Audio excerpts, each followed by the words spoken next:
YouTube, 12 gauge guns here with another review, and today we're looking at the Smith&Wesson M&P Shield. This one is chambered in 9mm. Before we get started, all guns here are unloaded prior. As you can see, all magazines are unloaded, as well as the firearm. This one price points from around $300 to the $400 range. This one here is actually could be on the more expensive side now, because it does come with a burnt bronze Cerakote finish on the top and bottom, which is really nice, as opposed to what would normally come on the firearm is a matte finish with an Armonite finish on the slide polymer lower. The slide is stainless steel as well. The gun, when you buy it, comes with the slide lock. It also comes with 2 magazines, as you can see here, one being a 7-round and one being an 8-round magazine. The 7-round magazine, in my opinion, it's nice, but it doesn't allow for my pinky to sit on the firearm all the way. So them adding the pinky extension as well as the extra capacity for one more round is nice with the 8-round, because I can actually fit my whole hand on here. We did add a Hogue rubber grip to this firearm, which is nice to just really squeeze the gun and get some good grip. It has some stippling here and it feels real comfortable, rides up all the way on the back as well. So I do like this rubber grip, the way it sits on the firearm. Underneath it, the gun does have stippling here and on the back as well, but this, in my opinion, just it feels much better this way. It does have some serrations on the back here, which are fairly subtle and soft, and in my opinion, it does get hard to snap. Woo! As you can see, it gets hard to snap this slide forward. So that's just something to note. If you have, you know,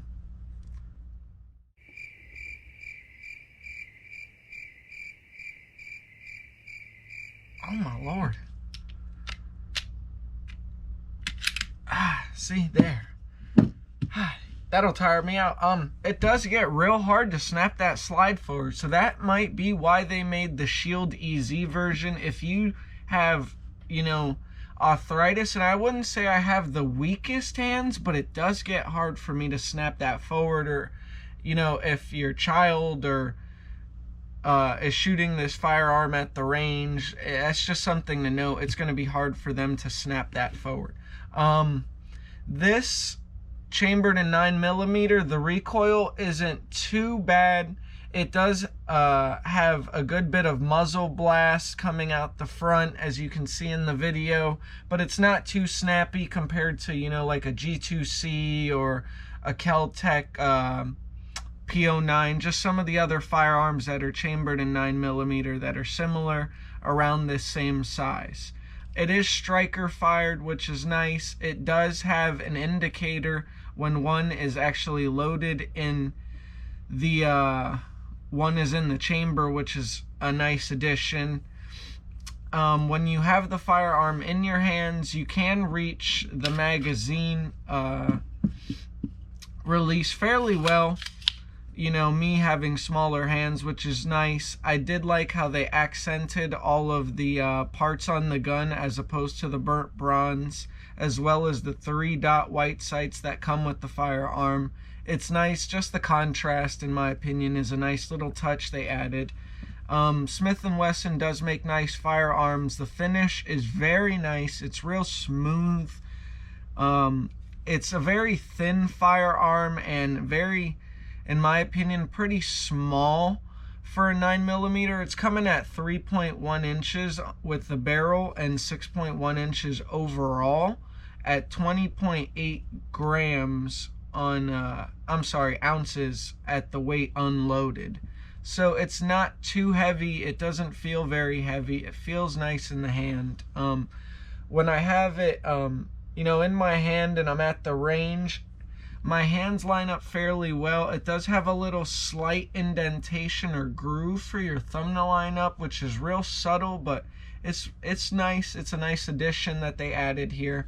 One thing that I would say is a con, as well as there being the, hard to rack slide, it only comes with 7 and 8 round capacity. We also purchased this other magazine here aftermarket, but this is also only 8 round capacity. It does add much more grip and has a little bit of stippling here. If you have larger hands, it's going to give you a lot more room. But like I said, as opposed to some other firearms that might be around the same size, the same weight, only 8 rounds. I just wish they would have added a little bit more capacity to the firearm, in my opinion. But that being said, at the range, it is very accurate. It's not hard to shoot. It's not hard to get on target. The 3-dot white sights are pretty nice.